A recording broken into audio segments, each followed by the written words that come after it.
Hello and welcome to Everyday's Kitchen. Today we're gonna make gumdrops or gummy candies. This recipe is a real simple one. It only requires gelatin, water and sugar. And its texture is really close to the famous gummy bears from Haribo, which is gummy, chewy and sticky.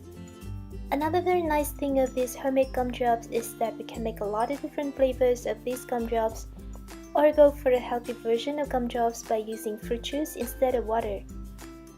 So in the next minutes, I'm gonna show you how to make gumdrops with gelatin sheets, then with gelatin powder and fruit juice, and in the end of the videos, there will be some tips and notes for you to make perfect gumdrops at home.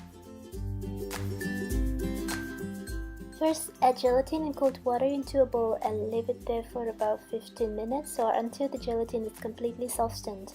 Note that the water should not be warm because it will harm the gelatin. While waiting for the gelatin to get soft, add sugar and hot water into a saucepan and bring to a boil on high heat and stir to help the sugar dissolve. When the water starts to boil, reduce the heat to lowest and let it simmer for about 15 minutes. After about 15 minutes, when the gelatin has already turned soft, we add all of the gelatin including the water that we used to soften gelatin into the sugar syrup in the pan. Stir very well to help gelatin dissolve and combine with the sugar syrup. Let it cook for another 2 to 3 minutes, then turn off the heat. We now have a very nice and thick candy syrup. What we're gonna do next is to quickly pour the syrup into the mold. For the molds, you can use whichever tool that you have at hand, like a baking tray, silicone chocolate or ice cube molds, or just a normal box is also fine. Next, we're gonna add some drops of flavors and colors into the sugar syrup and mix very well. Don't skip this part because it gives taste to our gumdrops. And for me, this is actually the most interesting part to do because I can create as many variations of gumdrops as I'd like. Repeat with the rest of the candy syrup and when finished, skim off the bubbles on the surface of the sugar syrup if there are any. Let these gumdrops cool down and then put them into the fridge. Leave them there for at least 4 hours until the gumdrops have become very firm. To take the gumdrops out, first dip a knife into hot water, then run this knife around the edge of the mold to take the gumdrops out. The gumdrops will be very sticky, so we need hot water to cut them more easily. If you have edible cake spray, you can spray the mold before adding the gumdrops. It helps as well. And the last thing to do is to cut these gumdrops into small pieces using a sharp knife. If you'd like, you can roll them over granulated sugar like this. And after coating them with the sugar, leave them stay at room temperature in 1 or 2 days for the sugar to crystallize, which means that the sugar turns harder and stick to the gumdrops, creating a thin layer of sugar outside the gumdrops. So that was with the gelatin sheets. Now I'm going to show you a quick example on making gumdrops with gelatin powder and orange juice.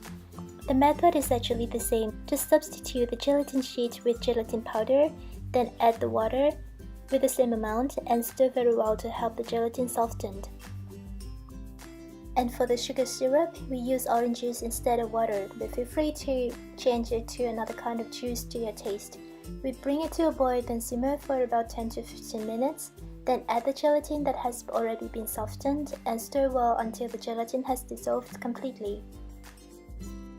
And lastly, pour the liquid into the mold. Let it sit in the fridge for at least 4 hours for the gumdrops to get completely firm, then take the gumdrops out.